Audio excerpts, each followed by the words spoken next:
नमस्कार प्यारे विद्यार्थियों। मैं तेजकरण चौहान, एसोसिएट प्रोफेसर इतिहास, मांगीलाल बागड़ी महाविद्यालय नोखा।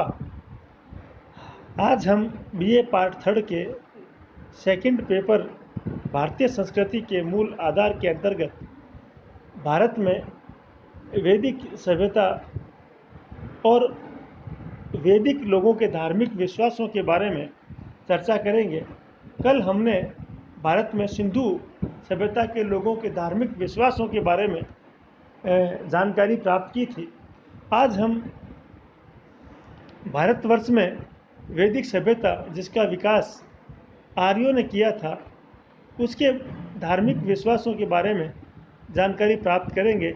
सर्वप्रथम हम थोड़ी सी वैदिक साहित्य के बारे में चर्चा करेंगे कि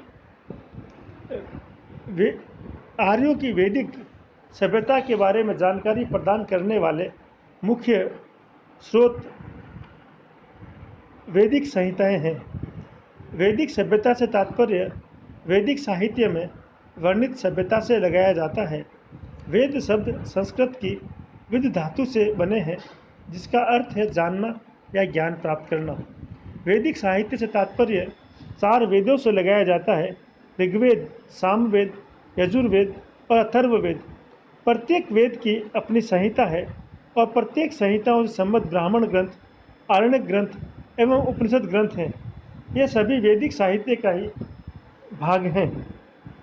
संहिताओं में मूल सूक्त या ऋचाएँ हैं। ब्राह्मण ग्रंथों में सूक्तों की व्याख्या की गई है और धार्मिक अनुष्ठानों का विवरण दिया गया है। आरण्यक ब्राह्मणों के उपसंहारात्मक परिशिष्ट हैं, जिनमें दार्शनिक सिद्धांतों और रहस्यवाद का वर्णन किया गया है। इसी प्रकार उपनिषद ग्रंथ तत्व ज्ञान और आध्यात्मिक ज्ञान के स्रोत हैं। वेद मनुष्य की रचना नहीं माने जाते हैं, इसीलिए इन्हें अपौरुषेय कहा जाता है। ये मंत्र दृष्टा ऋषियों द्वारा समय समय पर प्रणीत किए गए और भिन्न भिन्न कालखंडों में विभिन्न ऋषियों द्वारा रचित ग्रंथों का संकलन ही संहिताएं हैं। प्रारंभ में वेदों को लेखबद्ध नहीं किया गया था। इनका अध्ययन अध्यापन एक पीढ़ी से दूसरी पीढ़ी तक संप्रेषण मौखिक रूप से ही होता था, इसीलिए वेदों को श्रुति भी कहा जाता है। संपूर्ण वैदिक काल एक लंबे कालखंड को सूचित करता है, जिसके अंतराल में विकास एवं परिवर्तन घटित होते रहे। सांस्कृतिक परिवर्तन एवं कालक्रम संबंधी प्रमाणों के आधार पर वैदिक काल को हम मोटे तौर पर 2 भागों में विभाजित करते हैं। पहला ऋग्वैदिक या आरंभिक वैदिक काल, जिसका ज्ञान हमें ऋग्वेद संहिता में दिए गए विवरणों के माध्यम से होता है। दूसरा उत्तर वैदिक काल, जिसकी जानकारी शेष वैदिक साहित्य के माध्यम से होती है। अधिकांश विद्वानों का ये मानना है कि आर्य भारत में 1500 ईसा पूर्व के आसपास आए और 1500 ईसा पूर्व से लेकर 1000 ईसा पूर्व तक के काल को ऋग्वैदिक काल और 1000 ईसा पूर्व से लेकर 600 ईसा पूर्व तक के काल को उत्तर वैदिक काल माना जाता है। लेकिन ये कालक्रम जिन मान्यताओं पर आधारित है, वो मान्यताएं अब कमोबेश स्वीकार नहीं की जाती है। इसकी चर्चा हम आगे यथास्थान करेंगे। आज हम केवल आर्यों के धार्मिक विश्वासों और सिद्धांतों के बारे में चर्चा करेंगे। आर्यों का धार्मिक जीवन किस प्रकार का था? ऋग्वैदिक आर्यों का जीवन अत्यंत धर्म में था। जीवन का ऐसा कोई अंग नहीं था जिस पर धर्म की गहरी छाप न हो। इस काल का धर्म बड़ी उच्च दशा में था तथा प्राकृतिक शक्तियों एवं उनके नियामक देवताओं की पूजा की जाती थी। इस प्रकार हम कह सकते हैं ऋग्वैदिक आर्यों का धर्म बहुदेववादी था। आर्यों ने प्रारंभ में जिन प्राकृतिक शक्तियों को देखा, उन्हीं प्राकृतिक शक्तियों का देवीकरण किया और वो बहुदेववाद के रूप में विकसित हुई। और उन्हीं देवताओं का आगे चलकर आर्यों ने मानवीकरण किया। ऋग्वेदिक आर्य प्रकृति की चमत्कारिक एवं रहस्यमयी शक्तियों से विस्मित हुए। उन्होंने प्राकृतिक शक्तियों का देवीकरण किया एवं अपने लौकिक सुख की अभिवृद्धि के लिए उनके सामने नतमस्तक हो गए। ऋग्वेदिक आर्य बहुदेववादी थे। उन्होंने बहुत से देवताओं की परिकल्पना की। देवताओं को उनके प्राकृतिक स्थलों के अनुसार 3 भागों में रखा गया। आकाशवासी, इस कोटि में वरुण, ध्योस, मित्र, सूर्य, पूषण, विष्णु, अदिति, उषा और अश्विन इत्यादि देवताओं को रखा गया। इसी प्रकार अंतरिक्षवासी देवता, इस कोटि में उन्होंने इंद्र, रुद्र, मरुत, वात, पर्जन्य आदि देवताओं को रखा और तीसरे कोटि के देवताओं में पृथ्वीवासी रखे गए। इस वर्ग में अग्नि, सोम, पृथ्वी, बृहस्पति और सरस्वती आदि देवता रखे गए। आर्यों के सरल हृदय ने देवी देवताओं की परिकल्पना मानव के रूप में की। उनकी विशिष्टता यही थी कि वे अमर थे एवं सदैव ऋत, जिसको हम नैतिक अवस्था कहते हैं, के पोषक थे। देवताओं को ऋत का रक्षक माना गया है। ऋग्वेद में उनके लिए गोपा ऋतस्य शब्द का उल्लेख किया गया है। ऋत से तात्पर्य नैतिक नियम और व्यवस्था से लगाया जाता है। ऋग्वेदिक आर्यों के देवमंडल में सबसे प्रमुख देवता इंद्र जान पड़ते हैं। ऋग्वेद में सबसे अधिक मंत्र इसी देवता की स्तुति में गाए गए हैं।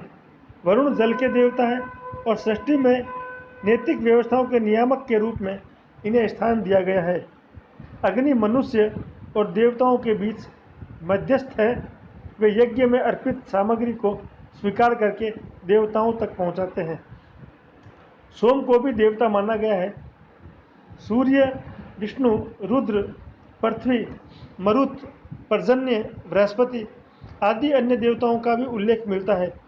पुरुष देवताओं की तुलना में स्त्री देवताओं की संख्या अत्यंत कम है। इनमें उषा और अदिति ही प्रमुख हैं। सिंधु और सरस्वती नदियों को भी देवी के रूप में देखा गया है। इसी प्रकार उन्होंने विशेषकर स्तुति एवं यज्ञ से प्रसन्न करने का प्रयास किया है। आर्यों के धार्मिक जीवन में स्तुति एवं यज्ञ दोनों का ही प्रमुख स्थान माना गया है। आर्य अपने देवताओं से किसी प्रकार की मोक्ष की कामना नहीं करते हैं। ऋग्वेद की देव स्तुतियों में 7 वर्षीय आयु, पुत्र, धन धान्य और विजय की कामना करता है। स्तुति विधि उनकी अत्यंत सरल थी। प्रत्येक देवता के लिए भिन्न भिन्न दिशाएं थी। ऋग्वेदिक कार्यों के यज्ञ भी सरल होते थे। सामान्यतः यज्ञ कार्य प्रत्येक व्यक्ति अपने लिए स्वयं करता था। बाह्य विधानों की अपेक्षा मंत्रों की सहायता से यज्ञ करना अच्छा समझा जाता था। यज्ञ अग्नि में घी, दूध, धन, धान्य और मांस की आहुति देकर संपूर्ण करते थे। कुछ जटिल एवं खर्चीले यज्ञों का उल्लेख भी ऋग्वेद में प्राप्त होता है, जो प्राय राजा, रानियों या बड़े लोगों के द्वारा ही संपन्न किए जाते थे। ऋत की अवधारणा। इसके अलावा आर्यों ने ऋत की अवधारणा को सर्वोच्च स्थान प्रदान किया है। प्रकृति या ब्रह्मांड की अव्यवस्था, उसके क्रम नियम, सूर्य, चंद्र, नक्षत्र और ऋतुओं की नियमित गति और आवर्ती सब ऋत के कारण है। यही ऋत नैतिक जगत की व्यवस्था का भी नियामक माना गया। ऋत के अतिक्रमण से पाप का उदय होता है। ऋत का मार्ग ही सदाचार का मार्ग है। भारतीय चिंतन के कर्म सिद्धांत का मूल या बीज ऋत की इस अवधारणा में ही निहित पाया गया है। वरुण को ऋत जात, ऋत से उत्पन्न और ऋतस्य गोपा, ऋत का संरक्षक कहा गया है। वे विश्व की भौतिक एवं नैतिक व्यवस्था के नियामक हैं। सूर्य उनके नेत्र है, वायु श्वास है और आकाश उनके वस्त्र है। ऋत का पालन देवताओं के लिए भी अनिवार्य किया गया था। इसी प्रकार आर्यों के परलोक संबंधी विचारों की जानकारी भी उनके साहित्य से होती है। ऋग्वेद में मोक्ष का उल्लेख नहीं है, जिनसे विदित होता है कि मोक्ष अर्थात भव चक्र से मुक्ति की अवधारणा का इस काल में अभी तक प्रतिपादन नहीं हुआ था। लेकिन ऋग्वेद में आत्मा की अमरता का संकेत मिलता है। ऋग्वेद के एक सूक्त में उल्लेख आता है, यह कल्याणी आत्मा स्वयं अमर है पर मरणशील ग्रह में निवास करती है।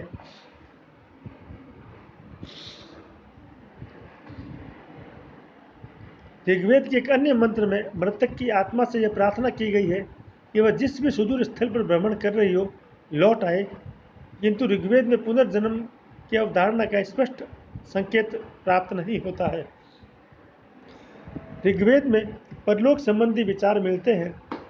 मृत्यु के बाद पुण्यकर्मा मनुष्य आनंद पूर्वक स्वर्ग में रहता है।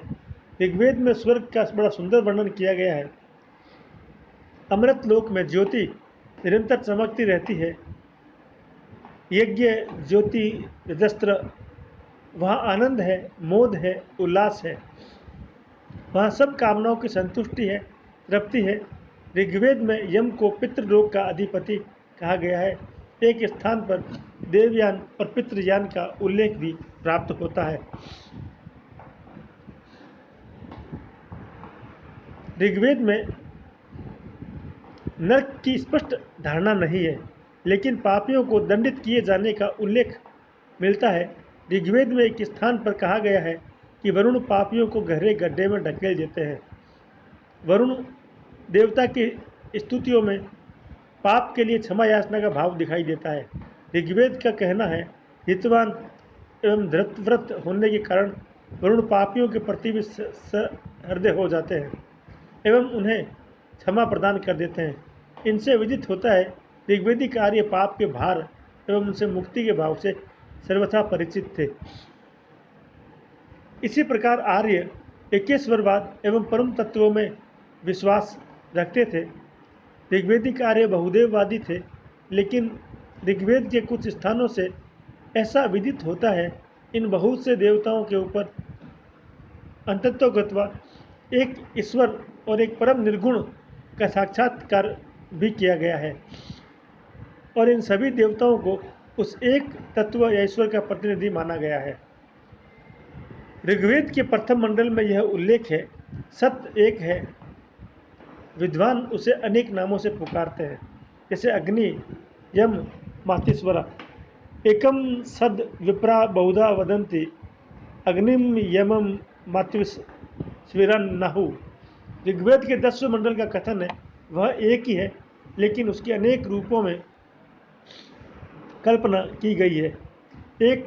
एकम संतः बहुधा कल्पयंती। ऋग्वेद में एक ईश्वर या परम तत्व को अनेक नामों से संबोधित किया गया है। विश्वकर्मा, प्रजापति, हिरण्यगर्भ या विराट पुरुष। ऋग्वेद के हिरण्यगर्भ प्रजापति सूक्त में आध्यात्मिक एकेश्वरवाद का प्रतिपादन दिखाई देता है। इस सूक्त के अनुसार हिरण्यगर्भ देवताओं के ऊपर देव है और सर्वस्रष्टा है। वही एकमात्र उपास्य है। मृत्यु और अमरता उनकी छाया है। वे सर्व महान देव हैं। उन्होंने पृथ्वी और द्युलोक का धारण किया है। ऋग्वेद के ही पुरुष सूक्त का कथन है कि एक पुरुष के एक पाद से सारी सृष्टि व्याप्त है, उसके शेष 3 पाद इस विश्व के पार अमृत में स्थित है। ऋग्वेद के नासदीय सूक्त में परम तत्व के निर्गुण रूप की झलक मिलती है। सृष्टि के आदि काल में न सत का, न असत का, न वायु था, न आकाश था, न मृत्यु थी, न अमरता, न रात थी, न दिन। उस समय केवल वही एक था जो वायु रहित स्थिति में भी अपनी शक्ति से सांस ले रहा था। उसके अतिरिक्त कुछ नहीं था। ऋग्वेदिक विचार का यह स्तर हमें अद्वैतवादी चिंतन के द्वार पर पहुंचा देता है, जो हमें उपनिषदों से प्राप्त होता है। अनेक विद्वानों का ये मानना है ऋग्वेद में एक परम तत्व की अवधारणा का विकास क्रमिक रूप से हुआ। इस विकास क्रम के चरण इस प्रकार थे: बहुदेववाद, एक अधिदेववाद, एकेश्वरवाद, सर्वेश्वरवाद और एकत्ववाद। इस प्रकार बहुदेववाद प्रथम चरण था, जिसके अंतर्गत अनेक या बहुत से देवताओं के स्वतंत्र अस्तित्व को स्वीकार किया गया। उसके बाद जब देवताओं में वरीयता क्रम की बात की जाने लगी, तो पहले कभी किसी देवता को प्रमुख माना जाने लगा, बाद में किसी अन्य देवता को प्रमुख। क्रमशः इंद्र, वरुण, विष्णु, अग्नि आदि को यह स्थान प्रदान किया गया। यह एक अधिदेववाद या क्षणिक ईश्वरवाद की अवस्था थी। मैक्स मुलर इसे हिनोथिज्म कहते हैं और इसे बहुदेववाद और एकेश्वरवाद के मध्य विकास का एक आवश्यक चरण मानते हैं। इसके बाद ऋग्वेद में एक स्थायी एवं सर्वोच्च देवता की खोज प्रारंभ हुई। इसके संकेत ऋग्वेद के कथनों से मिलते हैं। किस देव को हम हवि प्रदान करें, सबसे पहले जन्म लेने वाले को किसने देखा है, इत्यादि। इस उत्कंठा की परिणति एकेश्वरवाद में हुई, जिसमें हिरण्यगर्भ प्रजापति या विश्वकर्मा के रूप में एक सर्वोच्च देव या ईश्वर की प्रतिस्थापना हुई। चौथा चरण सर्वेश्वरवाद का था, जिसमें एक ईश्वर या विराट पुरुष से सारी सृष्टि एवं ब्रह्मांड को व्याप्त बताया गया है। पंचम चरण के अंतर्गत विराट पुरुष का सगुण ईश्वर के स्थान पर एक शुद्ध निर्गुण परम तत्व की कल्पना की गई है, जिसका संकेत ऋग्वेद के नासदीय सूक्त में प्राप्त होता है। कुछ विद्वानों के अनुसार ऋग्वेद में एकत्ववाद के क्रमिक विकास का विचार, जिसे मैक्स मुलर आदि विदेशी विद्वान प्रस्तुत करते हैं, निराधार है। उनके अनुसार वैदिक ऋषि मंत्र दृष्टा थे और उन्होंने प्रारंभ से ही आध्यात्मिक एकत्व या एक परम तत्व का दर्शन कर लिया था, जो नाना रूपों में व्यक्त होता है। इस प्रकार ऋग्वेद काल में जो धार्मिक विश्वास आर्यों के विकसित हो गए थे, वो इस प्रकार थे। उसके पश्चात उत्तर वैदिक काल में आते आते आर्यों के धर्म और दर्शन में पर्याप्त परिवर्तन देखने को मिलता है। उत्तर वैदिक काल के बदलते हुए भौतिक परिदृश्य के साथ धर्म में धीरे धीरे क्लिष्टता एवं जटिलता का पदार्पण हुआ। भूमि से लगाव एवं विकास की गति ने आर्यों को भौतिक अभिलाषाओं में वृद्धि की, जिनकी पूर्ति के लिए उन्होंने देवताओं को विशेष रूप से प्रसन्न करना चाहा। इसके लिए वैदिक मंत्रों का महत्व बढ़ा। उस युग को वेदवाद का युग कहा जा सकता है। कई प्रकार के लंबे, पेचीदे, अधिक खर्चीले यज्ञ होने लगे। इनसे पुरोहित वर्ग का विशेष महत्व स्थापित हुआ। सारा कर्मकांड एक बाहरी आडंबर का रूप धारण कर रहा था और उसके विस्तार के नीचे धर्म की आत्मा दब सी गई थी। अश्वमेघ यज्ञ, राजसूय यज्ञ, वाजपेयी यज्ञ आदि विशाल यज्ञों का विकास इस युग में हुआ। पुत्र की प्राप्ति के लिए पुत्रेष्टि यज्ञ और अकाल के समय वर्षा हेतु करिष्टि नामक यज्ञ के उल्लेख प्राप्त होते हैं। इसके अतिरिक्त जन सामान्य द्वारा प्रतिदिन किए जाने वाले मनुष्य यज्ञ, पितृ यज्ञ, ब्रह्म यज्ञ इत्यादि यज्ञ भी चलन में आ चुके थे। इसी प्रकार उत्तर वैदिक काल में आते आते देवमंडल में भी परिवर्तन हुआ। विष्णु और रुद्र शिव के महत्व में वृद्धि हुई। उत्तर वैदिक काल में देवताओं की परिकल्पना में परिवर्तन दृष्टिगोचर होने लगा। इंद्र, वरुण आदि की प्रधानता अब समाप्त होने लगी। उनके स्थान पर विष्णु, रुद्र और प्रजापति की प्रधानता हो गई। विष्णु ऋग्वेद में सूर्य के एक स्वरूप मात्र छोटे देवता थे। उत्तर वैदिक काल में वे प्रमुख देवता हो गए। विष्णु के साथ अवतार की कल्पना का भी जन्म हो गया। इसी प्रकार ऋग्वेद के भयंकर देवता रुद्र ने अपना शिव रूप धारण कर लिया एवं रुद्र शिव का संप्रदाय बहुत लोकप्रिय हो गया। वस्तुतः शिव नामक देवता का नाम पहली बार इसी काल में हमें देखने को मिलता है।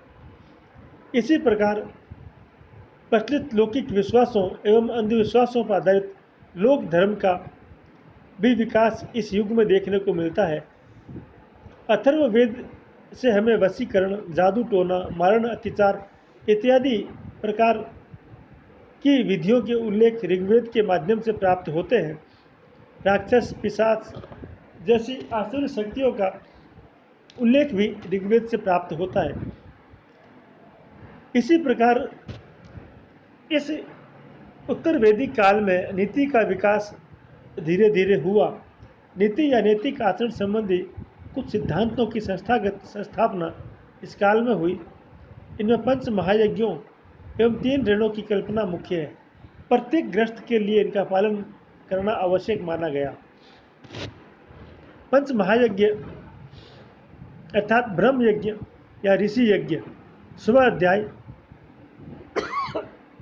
ऋषियों के विचारों का अनुशीलन, देव यज्ञ, देवताओं का यज्ञ पूर्वक स्मरण करना, पितृ यज्ञ, पूर्वजों के प्रति किया जाने वाला तर्पण सम्मान, नर यज्ञ या अतिथि यज्ञ, अतिथियों की सेवा के लिए किया जाने वाला यज्ञ, एवं भूत यज्ञ, विभिन्न जीवों जैसे गाय, कुत्ता, कौवा, चींटी इत्यादि को भोजन देकर संतुष्ट करना। इन यज्ञों के सिद्धांत में यह प्रतिपादित किया गया कि मनुष्य विश्व में एकाकी या स्व केंद्रित सत्ता नहीं है, उनके सामाजिक उत्तरदायित्व भी है जिनका निर्वहन करना उसका धर्म है। इसी प्रकार मनुष्य के 3 ऋण, देव ऋण, ऋषि ऋण और पितृ ऋण माना गया, जिसके अनुसार देव ऋण में देवताओं के प्रति दायित्व जिसे यज्ञ आदि से पूरा किया जा सकता है। ऋषि ऋण प्राचीन ज्ञान और विद्या के प्रति दायित्व जिसे हमने स्वाध्याय करके पूरा किया है उनके प्रति, और पितृ ऋण पूर्वजों के प्रति कर्तव्य ये संतानोत्पत्ति करके पूरा किया जाना आवश्यक होता था। इसी प्रकार दार्शनिक चिंतन एवं उपनिषदों का एकत्ववाद उत्तर वैदिक काल में विकसित होता हुआ दिखाई देता है। उत्तर वैदिक काल में जहाँ एक और याज्ञिक अनुष्ठानों और कर्मकांड का विकास दिखाई देता है, वहीं दूसरी ओर इस काल के अंत में उपनिषदों में ज्ञान मार्गी चिंतन की पराकाष्ठा एवं दार्शनिक प्रश्नों का विवेचन मिलता है। उपनिषदों में मिलने वाली तत्व मीमांसा आर्यों की सर्वोच्च उपलब्धि है, जो बाद की भारतीय विचारधारा के लिए एक चिरंतन संदर्भ बन गई है।